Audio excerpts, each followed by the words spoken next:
Хөгжлийн банкны нийт зээлд эзлэх чанаргүй зээлийн хэмжээ 54.8% байна. Эмэгтэй бизнес эрхлэгчид эрэгтэй бизнес эрхлэгчдээс 1.5-аас 2 дахин илүү санхүүгийн хямралд өртдөг тухай санхүүгийн засварлах хорооноос мэдээллээ. Эвдэрч хэмхрээгүй явган хүний замыг шинжилж татвар төлөгчдийн мөнгийг өргөдүүлж байгаад иргэд шүүмжлэлтэй хандаж байна. 1408 сурагчийн дунд хийсэн судалгаагаар 66% чихэрлэг ундаа 39.1% нь хямд үнэтэй чихлийг сургуулийн орчмоос өдөр бүр худалдан авч хэрэглэдэг байна.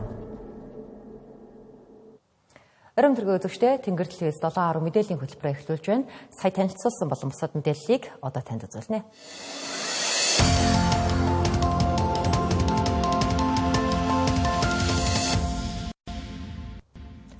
Хөгжлийн банк өөрийгөө хангалттай биелүүлж ажилласан бол Монгол улс хөгжил гэдгийг үзүүлэхээр.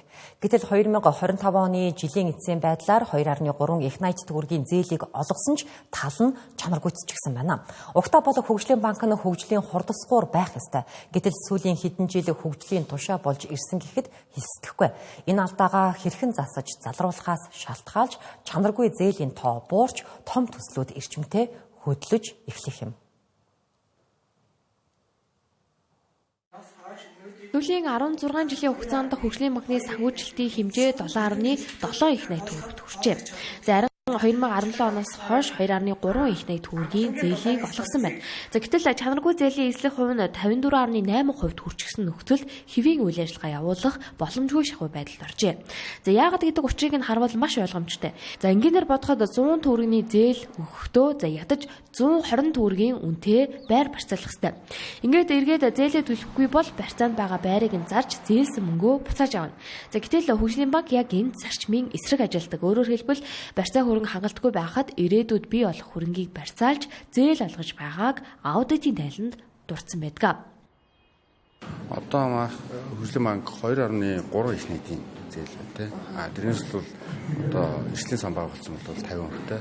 Ер нь бол тал нь одоо нөгөө асуудалтай зээлүүд гэсэн үг шүү дээ. Тэгэхээр 1.2 орчим их найд нь бол ер нь бол одоо хийм байдалтай.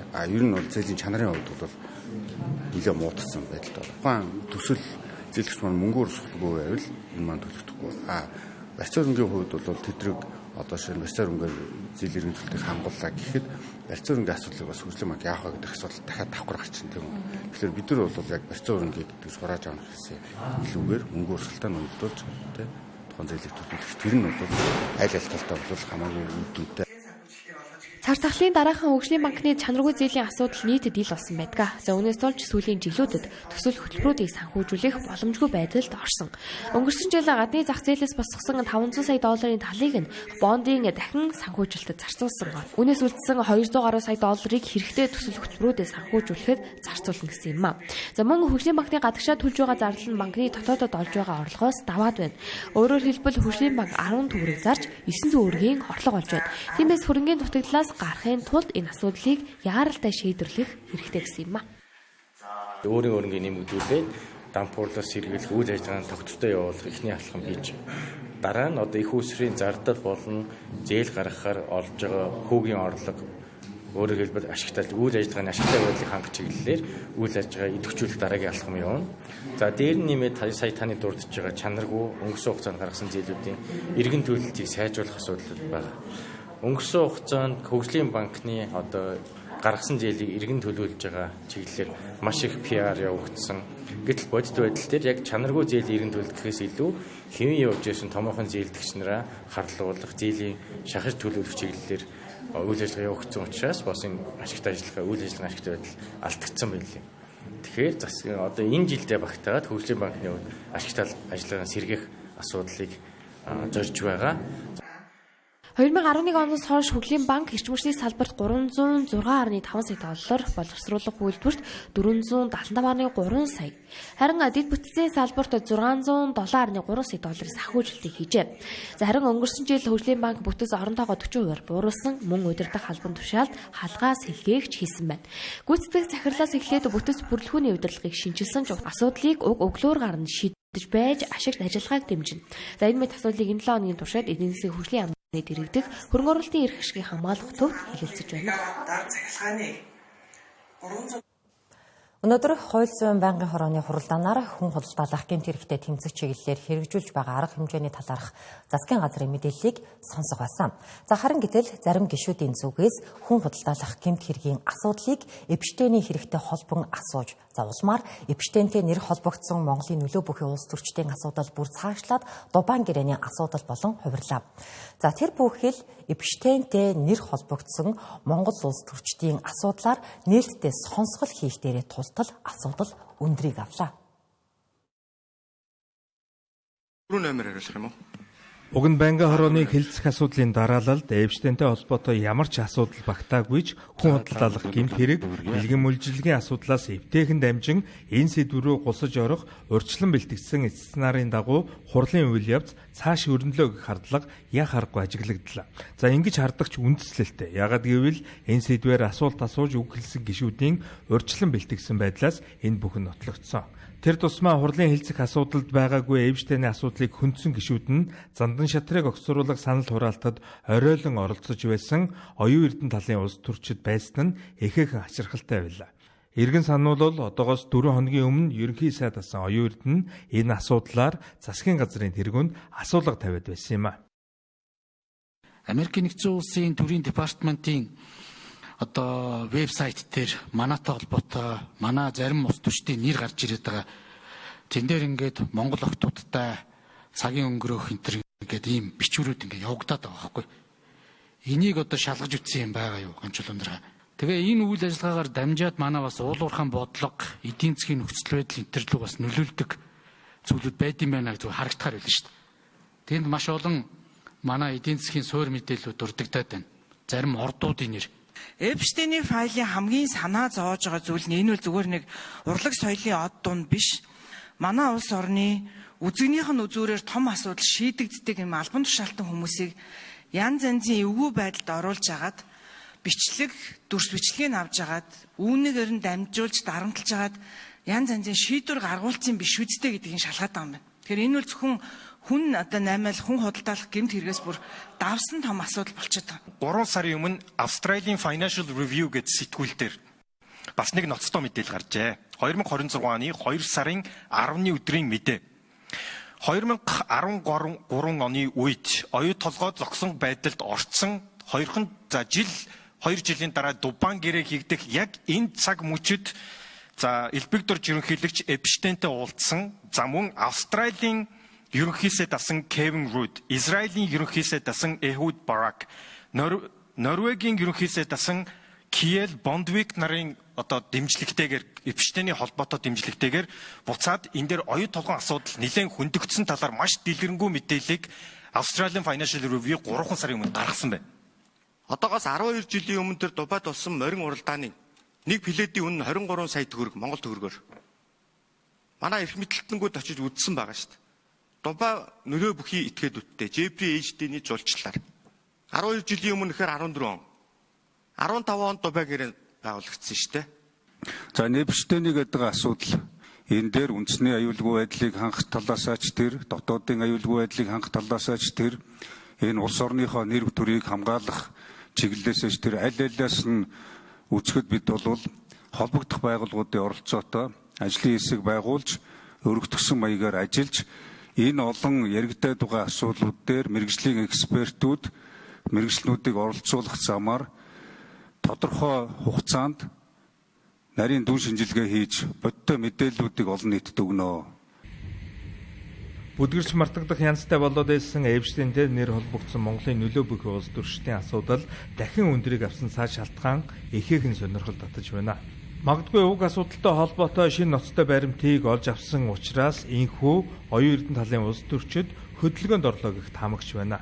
Дээрх гишүүдийн үндэслэлд удаа дараа дурддагдж байгаа асуудал явн явсаар Дубайн гэрээ оюутлоготой очиж холбогдож байна. Манай улсад жижиг дунд бизнес эрхлэгчдийн 70%-ийг нь эмэгтэй бизнес эрхлэгчид бүрдүүлдэг. Гэхдээ тэдэнд бизнесийн санхүүжилт тулгымдсан асуудал болсоор байгаа юм а. Нэг жишээ дурдахад тэд эрэгтэй бизнес эрхлэгчдээс 1.5-аас 2 дахин илүү санхүүгийн хямралд өртдөг гэсэн судалгааны үр дүн байгаа юм. Өөрөөр хэлбэл тэдэнд бизнесийн зээл олголт дийлэнхтэй татгалцсан хариуг өгдөг юм байна. Жишээлбэл долгор жав 6 жил жижиг дунд үйлдвэрлэлийн хөнгөлтөө зээлийг хөөцөлдөж байгаач авч чадахгүй байна гэлээ. Тэрээр мод үржүүлгийн бизнес эрхэлдэг жилд дунджаар 200 мянган мод тарихын зэрэгцээ ойн зурвас байгуулдаг. Гэтэл үүнийг банк баталгаат хөрөнгийн их үүсвэргүй гэж үнэлж зээл олгодоггүй байна. Үүнээс гадна жижиг дунд үйлдвэрлэлийг хөгжүүлэх зээл бүрдүүлэх баримт бичиг шат дамжлагын хувьд хүн суртал ихтэй байдаг гэдгийг хэлж байлаа.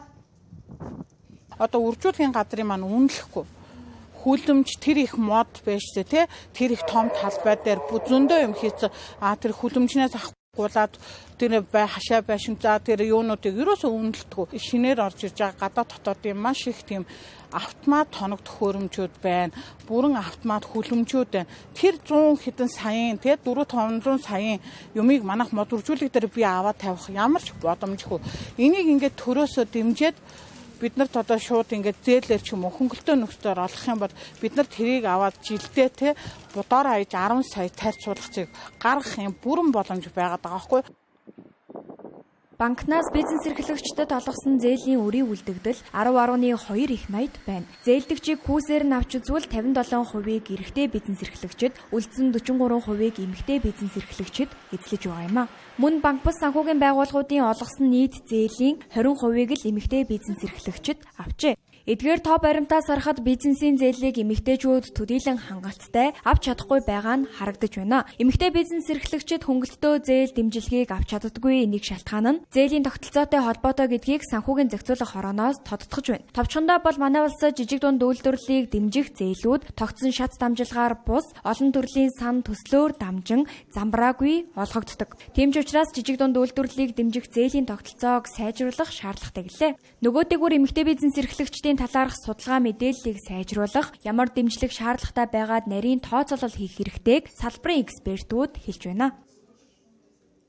Яг төрийн байгууллагуудын зүгээс эхний ээлжинд одоо яг энэ эмэгтэй бизнес эрхлэгчдийгээ тодорхойлох тийм энэний хүрээнд одоо энэ эмэгтэй бизнес эрхлэгчдэд ямархуу хэмжээний зээлийн үйлчлэгээний ч юм уу санхүүжилтийн хүртээмжний очиж байгаа юм бэ гэдгийг хэмжих за үүн дээрээ суурлаад бас бодлогын шийдвэр гаргах тэгээ санхүүгийн байгууллагууд маань ч гэсэн бас энэ хүү одоо мэдээлэл дээрээ суурлаад яг эмэгтэй бизнес эрхлэгчдийн өөрсдийнх нь хэрэгцээ шаардлагад нийцүүлсэн тэр бүтээгдэхүүнчлэгийг хөгжүүлэх тийм хэрэгцээ шаардлага бол илүүдэг байгаад байна. Эмэгтэй бизнес эрхлэгчдийн санхүүжилтийн хүртээмж за хэрэгцээ бол өдөө хүртэл байгаад байна. Тэгээд санхүүгийн зохицуулах хорон сүүлийн жил гарангийн хугацаанд бол энэ gender bond гэдэг хөрөнгөний зах зээл дээр энэ бүтээгдэхүүн гаргалаа.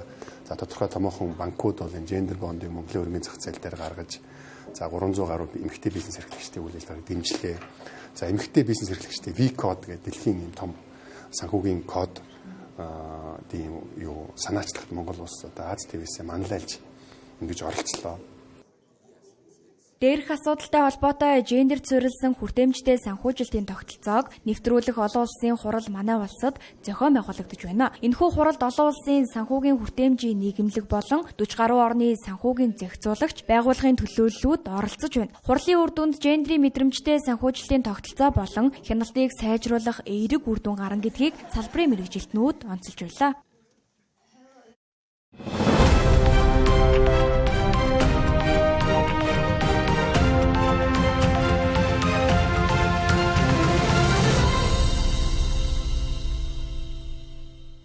Хөтөлбөр бизнес орчин булангаар үргэлжилж байна. За Монгол улс жилд 10-аас 15 сая ширхэг арьс шир зах зээлд нийлүүлдэг. Гэвч энэ арьс ширний 90% нь ямар нэгэн эвдрэл гэмтэлтэй гардаг байна. Дээрээс нь арьсан бүтээгдэхүүний хэрэглээ олон улсын зах зээл дээр буурсан. Дэлхийн нийтээрээ арьсан гутал цүнх гэхээс илүүтэйгээр даавуу, ноосон зэрэг эдлэл хэрэгэлдэг болж хувьсан өөрчлөгдөж байгаа юм.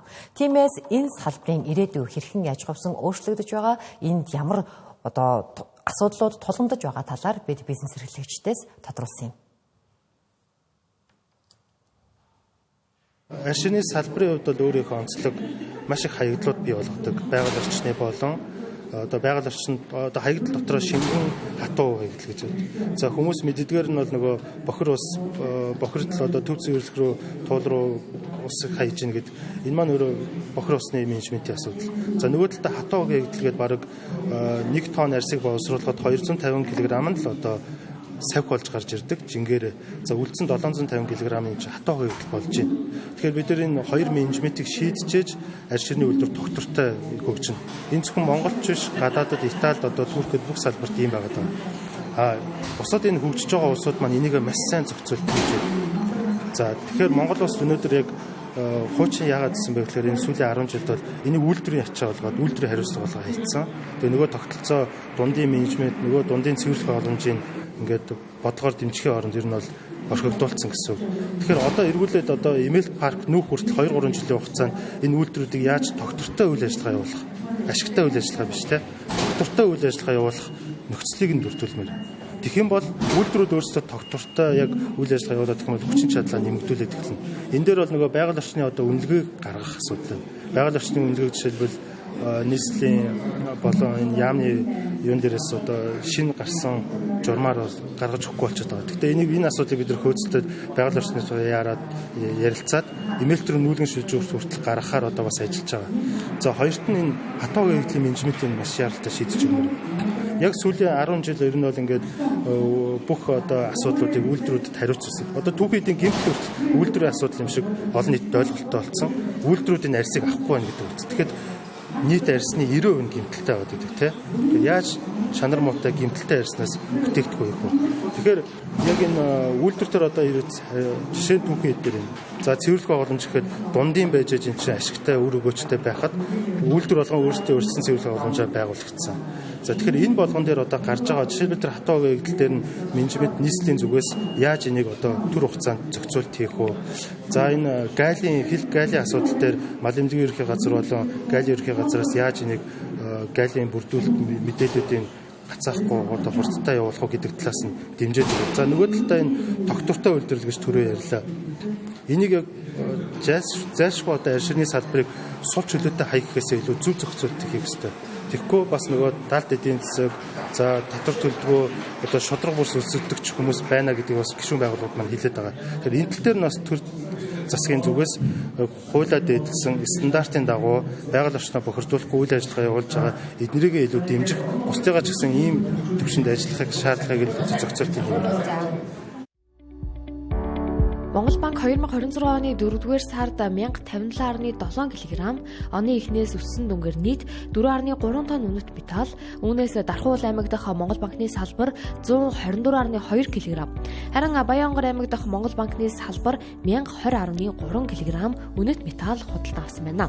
За энэ нь өмнөх оны муу үетэй харьцуулбал 30.7%-аар өссөн үзүүлэлт юм. Монгол банкны үнэт металл худалдан авах хүнийг дэлхийн зах зээл дээр хүнээр тогтоодог. Энэ оны 4-р сард алт худалдаж авах дундаж нь 541,552 зууны 3 төгрөг байжээ. Эрдэс агуулгын хувьцаат компани 5 дугаар сарын 4-ний өдөр Монголын хөрөнгийн биржээр дамжуулан 3 удаагийн арилжаагаар 134.4 мянган тонн үрсийг нийт 15.7 сая Америк долларын үнийн дүндийгээр бүгд найрамдах Хятад ард улсын ганц мод мандал бомбод хүргэж өгөх нөхцлөөр арилжаасан байна. 2026 онд 125 удаагийн арилжаагаар 584.8 сая Америк долларын үнийн дүн бүхий 6.9 сая тонн үрсийг арилжлаа.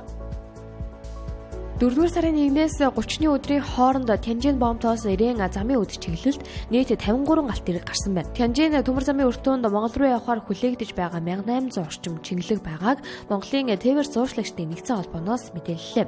Харин Улаанбаатар хотын Гайлын 6 хяналтын талбайд нийт 696 чиглэг байгаагаас ачаатай 449, харин хоосон 247 чиглэг байна. За жил бүр эвдэрч хэмхрээгүй явган хүний замын хавтан шинжлэх ажлыг иргэд дуу нэгтэйгээр шүүмжилдэг. Гэтэл нийслэлийн захирагчийн ажлын албаныхан чихэндүүлийн нүдэн сохор мэт иргэдийн энэ шүүмжлэлийг хүлээн авдаггүй. Энэ жилч ялгаагүй эвдэрч хэмхрээгүй явган хүний замыг шинжилж татвар төлөгчдийн мөнгийг өргүүдүүлж байгаад иргэд шүүмжлэлтэй хандаж байна. Тухайлбал сансрын түнэл орчмын энэ хэсгийн явган хүний замын хавтан ямар ч эвдрэлгүй мөн хуучин хавтан нь өвөл хальтардаггүй материалтай байжээ. Гэтэл өвөл хальтрах гүлгэр хавтангаар шинжилж уламд ордуулж байгаад олон нийт бухимдалтай хандаж байна. Одоо энэ ялгар хавтангаар ингэ сольж яах гэж байгаа энийг. Одоо бол энэ хүмүүс юм хэлэхгүй яг нөгөө сас ороод ингээд хүмүүсэл ирэхээр энэ дэр ч одоо хальтрага үүснэ. Ийм ялгар юмар ингэж эн чи ерөөсө хүндээ ээлгүй. Ямар энэ мөнгө л угаах, мөнгө идэхэл арга. Би бол энийг эсэргүүцэж байна. Энэ хуучинд байсан болно. Яагаад энэ чинь тэр хараа яагаад эднэрийг зүг зүгээр байгаа юмыг солиод байгаа юм? Энэ авч байгаа зүгээр л гэсэн шүү дээ. Нэг бүр амар идэж шимжчихгүй. Ер нь зам маань эсрэхтэй бол ийм биш. Хойш гэр ороолоор бүр ийм дандаа нэг шорон зам гэдэг чинь тэр мэр дээр одоо ингэ засвар хийлээрээ дээр өгч байна шүү. Тэгээ энэ бол нэг хайхтар явхад саадлаад гэсэн юм байхгүй шүү. Нэг хэрэгцээ болох ч юм. Зүгээр байгаа бордюрээс солих таалагдахгүй л шүү дээ. Зүгээр байгаа юмыг зүгээгээр нь байлгаж авахгүй тэгээд нэвдрээг багт ингээд солиод харч бас хэцүү л ахaltaа тий. Хамгийн гол нь сольсон бордюруудад ашиглаж байгаа мөгүй юм мэдэхгүй шүү. Одоогийн байдлаар нийслэлийн хэмжээнд 5 байршилд ягуун хүний замыг байгалийн чулуун хавтангаар солих засвар шинжилтийн ажил хийгдэж байгаажээ. Нийт төсөв төртөг нь 16 тэрбум төгрөг гэлээ. Үүнээс гадна дахин 7 байршилд засвар шинжилтийн ажлыг төлөвлөжээ. Иргэдийн шүүмжилж буй асуудлыг холбогдох албаныхан ингэж тайлбарллаа. Замын боржуур солих хэсгийн боржуурыг зай талбай байхгүй улмаас төв замын дагуух тавьсан дээр нь иргэд амир шүүмжлэлтэй яг нөө шинэ зүгээр байгаа боржуурыг солих гээд байна гэдэг агуулгатаагаар ойлголт авсан байгаа. Тэгээд одоо та бүхэн яг газар дээр нь харах юм бол тэр нөө зай талбай байхгүй улмаас энийг юу яаж хийгээд боржуурыг ингэж тавьж хийгээд байгаа.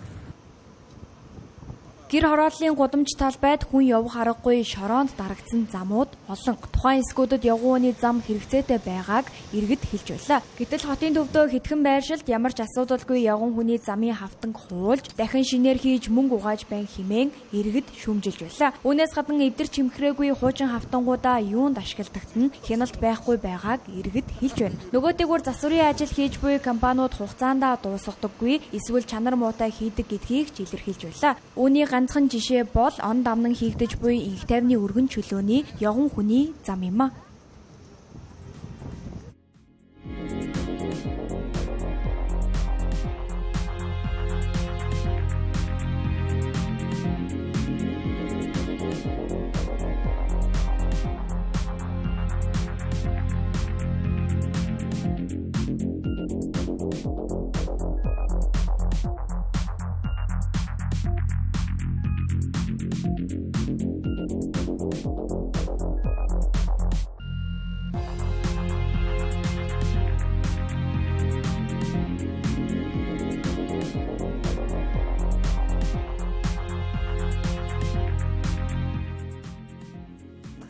Тэнгэрлээс 7 мэдээллийн хөтөлбөр үргэлжилж байна. Энэ хэсэгт нийгмийн эрүүл мэндийн асуудлуудын талаарх сурвалжлага мэдээг үзүүлэх болно.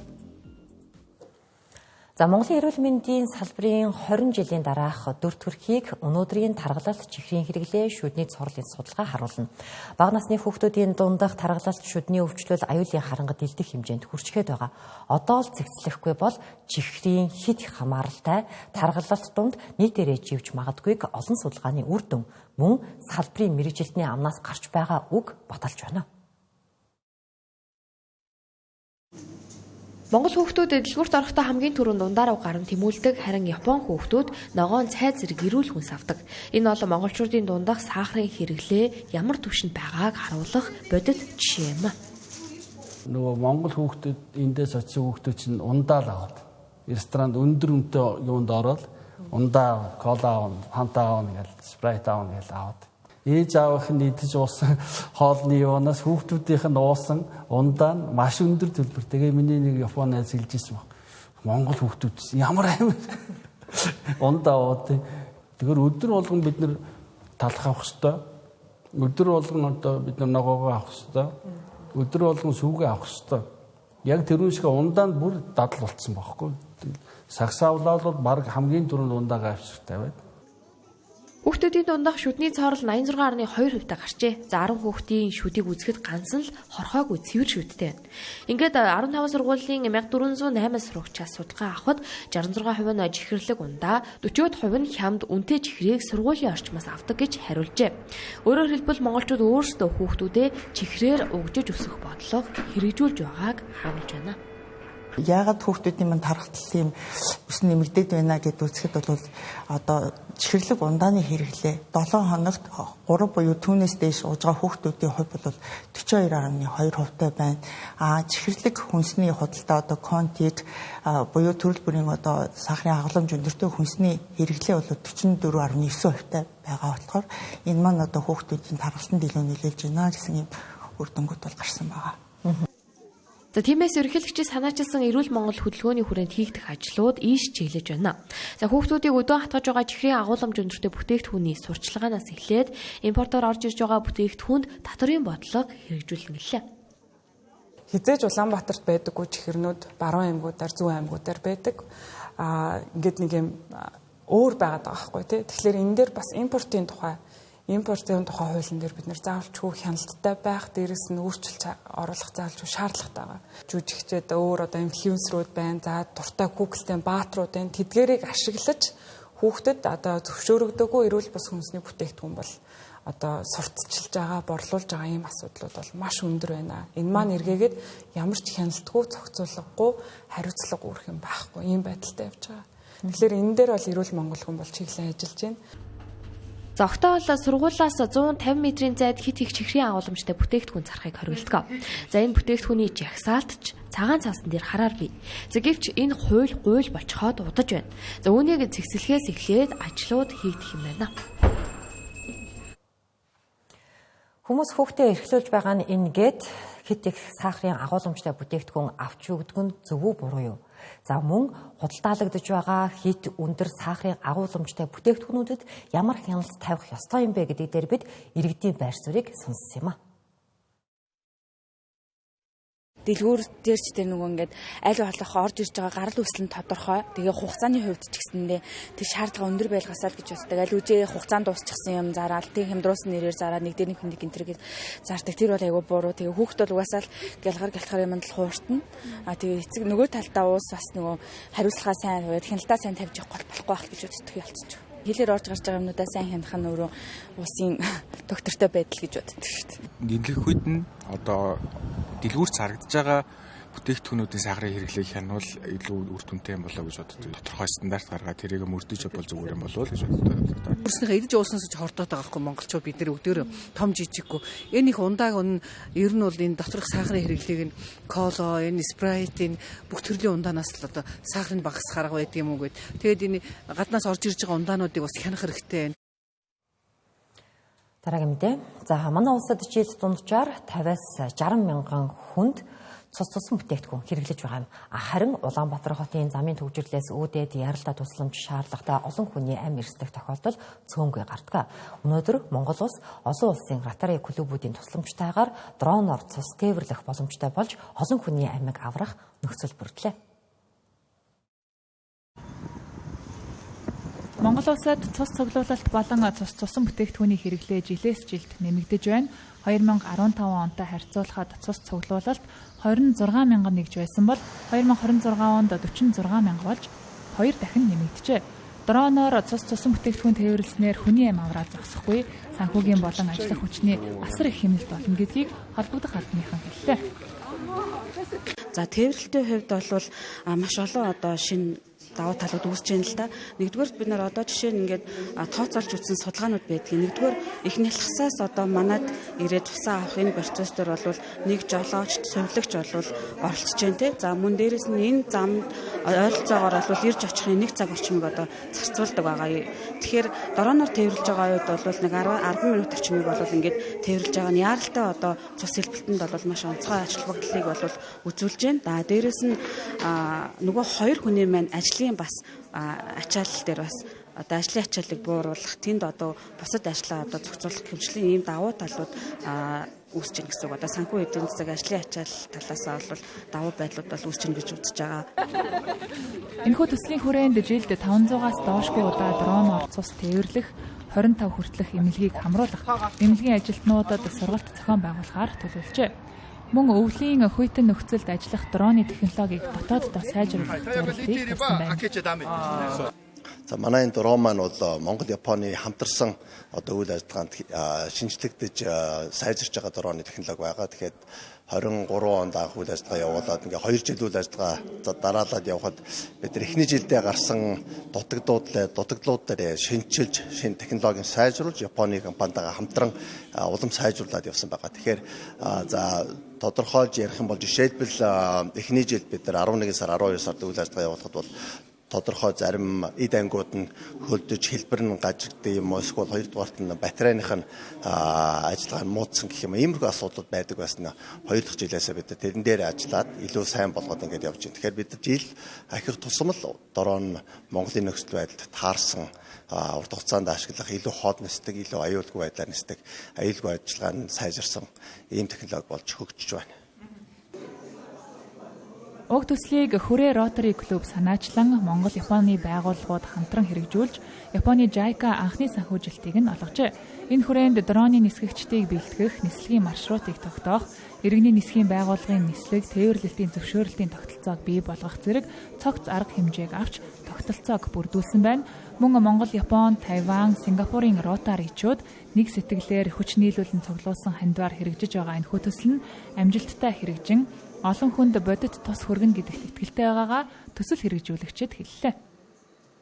Тэгэхээр энэ хүүтэнд энэ салхишуурхтай үед ингээд хүчтэй ямар ч сааталгүйгээр нисч чадах юм дорооны одоо технологиг бид нээж гаргах гэж бас олон талаас ингээд хамтарч ажилласаар байгаа өнөөдөр ингээд нээж байгаа. Тэгэхээр энэ бол маш тийм орчин үеийн хамгийн шинэлэг, хамгийн батбөх ийм дорон болсон. Тэгээд хамгийн гол нь одоо амгаланд байгаа улаан одоо Япон Монгол имлэг рүү бол нэг 6 минутанд яваад очдог. Эхнээлхас руу бол нэг 7 минутанд яваад очдог гэдэм ингээд имлэгээс хамаарат тэгээ агаараар ингээд чөлөөт ямар саадгүй яваад очиж тоо. Тэгэхээр энэгээр маш их олон хүний одоо хэцүү байдалтай хүнд өвчтөй байгаа хүмүүсийн амийг аврах, цаашаа дэмжлэгээ их оновчтой сайхан болох тал дээр их ажилтгaalтай ийм зүйл болж байна. Улаанбаатар хотод замын төвчрлээс болоод цус тээвэрлэлтэнд асар их цаг зарцуулснаар хүний амь эрсдэх тохиолдол байдаг гэдгийг сонсоод сэтгэл их хэмзгэлсэн. Манай Ротари клуб өмнө нь улсын 1-р эмнэлэгт бөөрийн чулуу бутлах лазер эмчилгээний аппарат хандивлаж байсан бөгөөд энэ удаагийн дроноор цус тээвэрлэх төслийг анх сонсоод олон монгол хүний амийг аврах сэтгэлээр энэ төслийг санхүүжүүлж байна. Энэ төсөл амжилттай хэрэгжээд олон хүний амийг авраасаа гэж хүсэж байна. Төслийн нийт төсөв 104 мянган Америк доллар бөгөөд олон улсын Ротари клубуд хамтран санхүүжүүлжээ. Олон улсын Ротари клубуудын глобал грант төслийг бүрэн хэрэгжүүлснээр эмнэлгүүдэд цус хүргэх дроныг өвлийн нөхцөлд тохируулан сайжруулах, тээвэрлэлтийн хугацааг богиносгож, давтамжийг нэмэгдүүлэх, хамрах хүрээг өргөжүүлэх, аслагдсан эмнэлгүүдийг хамрах, эмч сувилагчдын ачааллыг бууруулах үр нөлөөтэй гэж үзэж байна. Монгол Улсын ерөнхийлөгчийн зарлагаар Кристина Нобелийн хүүхдийн сангийн гүйцэтгэх захирал Хеленита Нобелийг найрамдлын одонгоор шагнажээ. Кристина Нобелийн хүүхдийн сан нь Монгол улсад 30 орчим жилийн турш үйл ажиллагаагаа явуулж, өнөөдрийн байдлаар 46 мянга гаруй хүүхдийг урт хугацаанд шууд дэмжин ажилласан байгаа юм. Энэ байгууллага нь боловсрол, эрүүл мэнд, сэтгэл зүй, хүүхэд хамгааллын чиглэлээр хүүхэд төвтэй доктортой үйлчилгээг хэрэгжүүлдэг байна. За яг энэ чиглэлээр Монгол улсад олон жилийн турш тууштай ажиллаж, эрсдэлт нөхцөлд амьдарч байгаа хүүхдүүдийг дэмжихэд оруулсан бодит хувь нэмрийг өндрөөр үнэлэн энэ нэр хүнтэй шагналыг түүнд хүртээсэн байгаа юм а. Well, thank you very much for your congratulations. First, Юуны өмнө би энэхүү гайхамшигтай хүндэтгэлийг Монгол дахь бүх баг хамт олонныхоо өмнөөс хүлээн авч байгаагаа хэлхийг хүсэж байна. Энэхүү хүндэтгэл миний хувьд онцгой утга учиртай. Учир нь миний ээж 2009 онд Монгол улсын ерөнхийлөгч болон Монголын ард түмнээс яг ийм хүндэтгэл хүлээж байсан. Тиймээс олон жилийн дараа би энэ дэрч үүнийг өөрөө хүлээн авч байгаа нь үнэхээр гайхалтай мэдрэмж. Бидний энд үнэлэгдэж байгаа нь ээж маань 1997 онд Монголд ирсэнтэй холбоотой. Тэр үед улс орны нөхцөл байдал хүнд ялангуяа хүүхэд хамгааллын чиглэлээр асар их хэрэгцээ байсан. Хүүхдүүд маш эмзэг байдалд байсан учраас ээж минь энд ирж энэ сан үүсгэн байгуулсан юм. Манай багийнхан боловсрол, эрүүл мэнд, олон нийтийн хөгжлийн хамгийн цөм болсон хүүхэд хамгааллын чиглэлээр тасралтгүй ажиллаж байна. Манай багийн хамгийн урам зориг өгдөг ажлуудын нэг бол өсвөр үеийнхний шүүх эрх зүйн шинжилгээтэй холбоотой ажил юм. 29 жилийн өмнө ээжийн минь эхлүүлсэн хуучнаар хөвгүүдийн шорон гэж нэрлэгддэг байсан газар өсвөр насны хорих төвд байгаа залуусын дийлэнх нь ядуурлаас болж тэнд очисон байдаг. Гэр бүлээ тижээхийн тулд гар утас хулгайлсан гэх мэт шалтгаанаар. Тиймээс тэдний ихэнх нь муу хүүхэд биш. Зүгээр л нөхцөл байдлын улмаас тэнд орсон өсвөр насныхан юм. Манайсан эдгээр залуусыг нийгэмшүүлэх, гэр бүл болон нийгэмдээ буцаж ороход нь дэмжих чиглэлээр ажилласаар байна. Өсвөр насны хорих төвүүдэд хэрэгжиж байгаа боловсролын хөтөлбөр маань үүний нэг гол жишээ. Үүнээс гадна сүүлийн үед бид Монголын баруун бүс болон Өмнө Говь аймагт ажлаа өргөжүүлэх чиглэлд идэвхтэй хэлэлцээ явуулж байна. Монголын бусад бүс нутагт тэлэн ажиллах нь бидэнд маш их урам өгч байна. Мөн хүүхэд хамгааллын чиглэлээр Монголын ард түмэн болон засгийн газрын гаргасан асар их ахиц дэвшлийг хүлээн зөвшөөрөх нь чухал. Very exciting for us as well to be going out into other areas of Mongolia.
Долоороо мэдээллийн хөтөлбөрөөр үзүүллээ. Хамт яаж анхаарлаа хандуулсан үзэгч танд баярлалаа.